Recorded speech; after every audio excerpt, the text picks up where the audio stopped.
छत्तीसगढ़ी गाने देखने के लिए हमारे YouTube चैनल को सब्सक्राइब करें और नए अपडेट्स जानने के लिए बेल आइकन के बटन को क्लिक करें।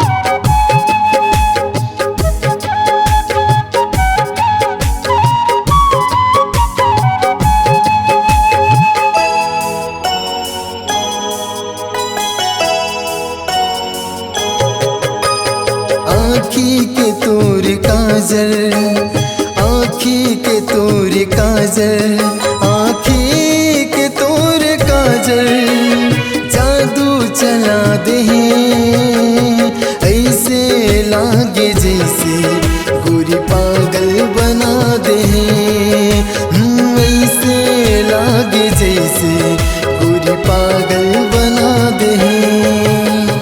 आँखी के तोर काजल, आँखी के तोर काजल, आँखी के तोर काजल, जादू चला दे ऐसे लागे जैसे गोरी पागल बना दे, ऐसे लागे जैसे गोरी पागल बना दे।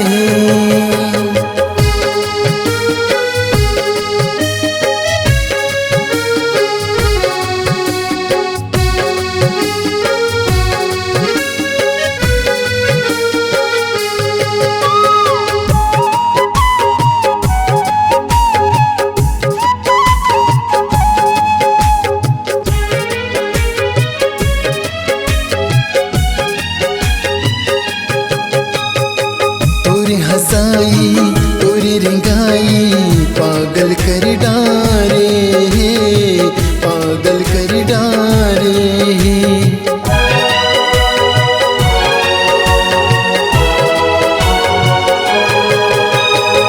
तोरी हंसाई तोरी रिंगाई पागल कर डारे, पागल कर डारे। मुझ मुझ के तोरे हंसना, मुझ मुझ के तोरे हंसना, खिल के तोरे हंसना, जादू चला दे ऐसे लागे जैसे गोरी पागल बना दे, ऐसे लागे जैसे गोरी पागल बना दे।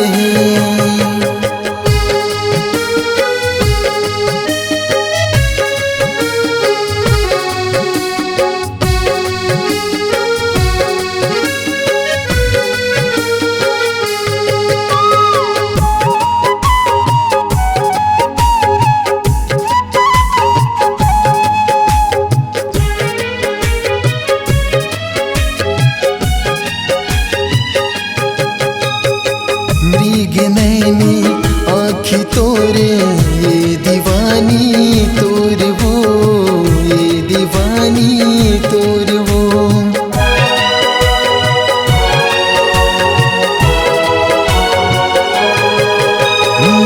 मृग नैनी आँखी तोरे ये दीवानी तोर वो, ये दीवानी तोर वो। अटक मटक के रेंगना, अटक मटक के रेंगना, झुल झुल के तोर रेंगना, जादू चला दे ऐसे लागे जैसे गोरी पागल बना दे, ऐसे लागे जैसे गोरी पागल बना दे।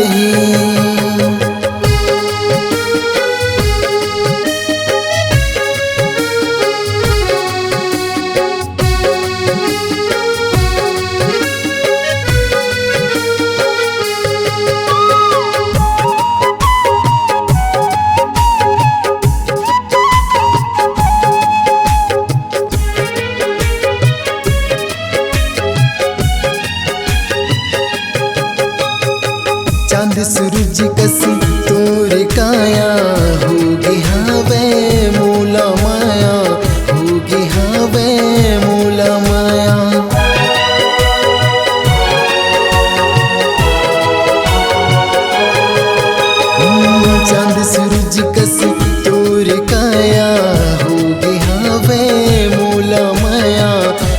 लागे हावे मोला माया। सुन सुन वो मोर दीवानी, सुन सुन वो मोर दीवानी, सुन वो मोर दीवानी। जादू चला दे ऐसे लागे जैसे गोरी पागल बना दे, ऐसे लागे जैसे गोरी पागल बना दे। आँखी के तोर काजल, आँखी के तोर काजल, आँखी के तोर काजल। जादू चला दे ऐसे लागे जैसे गोरी पागल बना दे, ऐसे लागे जैसे गोरी पागल बना दे। ऐसे लागे जैसे का जादू चला दे, ऐसे लागे जैसे गोरी पागल बना दे, ऐसे लागे जैसे गोरी पागल बना दे। आपकी आवाज ही आपकी पहचान है। यदि आप अपनी आवाज को एक नया आयाम देना चाहते हैं तो चले आइए मल्टी ट्रैक डिजिटल रिकॉर्डिंग के लिए AVM audio video studio, Khamtarai, Raipur. Mobile number 9301523929 और 7869646201। यदि आप नए एवं पुराने गीत सुनना चाहते हैं तो avmgana.com में जाकर गाना फ्री डाउनलोड करें और YouTube चैनल में AVM गाना और KK कैसेट्स को सब्सक्राइब करें।